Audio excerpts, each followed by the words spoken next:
राधे राधे दोस्तों, आप सभी का हमारे YouTube चैनल पर बहुत बहुत स्वागत है। फाल्गुन माह के शुक्ल पक्ष की एकादशी को आंवला की एकादशी कहते हैं। आंवला की एकादशी यानी कि आंवला को शास्त्रों में श्रेष्ठ स्थान प्राप्त है। विष्णु जी ने जब सृष्टि की रचना के लिए ब्रह्मा जी को जन्म दिया, उसी समय उन्होंने आंवले के वृक्ष को जन्म दिया। आंवले को भगवान विष्णु ने आदि वृक्ष के रूप में प्रतिष्ठित किया है। इसके हर अंग में ईश्वर का स्थान माना गया है। आंवला की एकादशी व्रत के पहले दिन व्रती को दशमी की रात्रि में एकादशी व्रत के साथ भगवान विष्णु का ध्यान करते हुए सोना चाहिए तथा आंवला की एकादशी के दिन सुबह स्नान करके भगवान विष्णु की प्रतिमा के समक्ष हाथ में तिल, कुश, मुद्रा और जल लेकर संकल्प करें कि मैं भगवान विष्णु की प्रसन्नता एवं मोक्ष की कामना से आंवला की एकादशी का व्रत रखता हूँ। मेरा यह व्रत सफलतापूर्वक हो, इसके लिए श्री हरि आप मुझे अपनी शरण में रखें। भगवान की पूजा अर्चना करने के पश्चात पूजन सामग्री लेकर आंवले के वृक्ष की पूजा करें। सबसे पहले वृक्ष के चारों ओर की भूमि को साफ करें और उसे गाय के गोबर से पवित्र करें। पेड़ की जड़ में एक वेणी बनाकर उस पर कलश स्थापित करें। इस कलश में देवताओं, तीर्थों एवं सागर को आमंत्रित करें। कलश में सुगंधित और पंचरत्न रखें। इसके ऊपर पंच पल्लव रखें, फिर दीप जलाकर रखें। कलश पर श्रीखंड चंदन का लेप करें और वस्त्र पहनाएं। अंत में कलश के ऊपर श्री विष्णु जी के छठे अवतार परशुराम की स्वर्ण मूर्ति स्थापित करें और विधिवत रूप से परशुराम जी की पूजा करें। रात्रि में भगवत कथा व भजन कीर्तन करते हुए प्रभु का स्मरण करें। द्वादशी के दिन सुबह ब्राह्मण को भोजन करवाकर दक्षिणा दें। साथ ही परशुराम जी की मूर्ति सहित कलश ब्राह्मण को भेंट करें। इन क्रियाओं के पश्चात पारायण करके अन्न जल ग्रहण करें। भगवान विष्णु ने कहा है, जो प्राणी स्वर्ग और मोक्ष की प्राप्ति की कामना रखते हैं, उनके लिए फाल्गुन शुक्ल पक्ष में जो पुष्य नक्षत्र में एकादशी आती है, उस एकादशी का व्रत अत्यंत श्रेष्ठ होता है। इस एकादशी को आंवला की एकादशी के नाम से भी जाना जाता है। आइए अब हम आंवला की एकादशी की कथा जानते हैं। राजा मानधाता बोले, हे वशिष्ठ जी, यदि आप मुझ पर कृपा करें तो किसी ऐसे व्रत की कथा कहिए जिससे मेरा कल्याण हो। महर्षि वशिष्ठ बोले, हे राजन, सब व्रतों में उत्तम और अंत में मोक्ष देने वाले आंवला की एकादशी के व्रत का वर्णन मैं करता हूँ। यह एकादशी फाल्गुन माह के शुक्ल पक्ष में होती है। इस व्रत के करने से समस्त पाप नष्ट हो जाते हैं।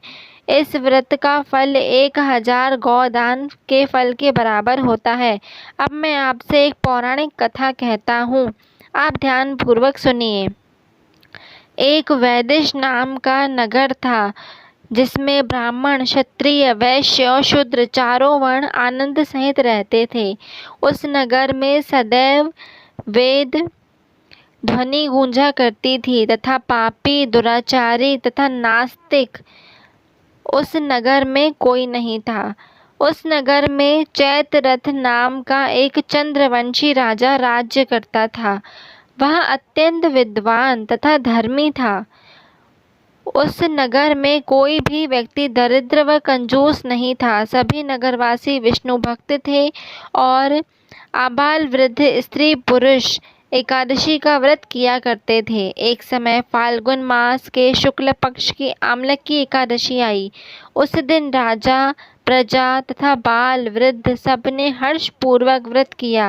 राजा अपनी प्रजा के साथ मंदिर में जाकर पूर्ण कुंभ स्थापित करके धूप दीप नैवेद्य पंचरत्न आदि से धात्री आंवले का पूजन करने लगे और इस प्रकार स्तुति करने लगे, हे धात्री, तुम ब्रह्म स्वरूप हो, तुम ब्रह्मा जी द्वारा उत्पन्न हो और समस्त पापों का नाश करने वाले हो, तुमको नमस्कार है।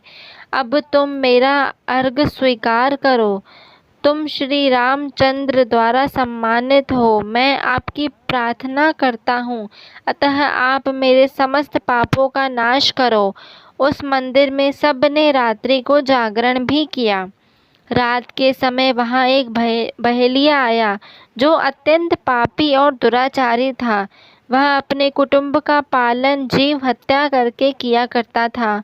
भूख और प्यास से अत्यंत व्याकुल वह बहेलिया इस जागरण को देखने के लिए मंदिर के एक कोने में बैठ गया और विष्णु भगवान तथा एकादशी महात्म्य की कथा सुनने लगा। इस प्रकार अन्य मनुष्यों की भांति उसने भी सारी रात जागकर ही बिता दी। मगर उस आमलकी एकादशी को प्रातः होते ही सब लोग अपने घर चले गए तो बहेलिया भी अपने घर चला गया। घर जाकर उसने भोजन किया। कुछ समय बीतने के पश्चात उस बहेलिये की मृत्यु हो गई।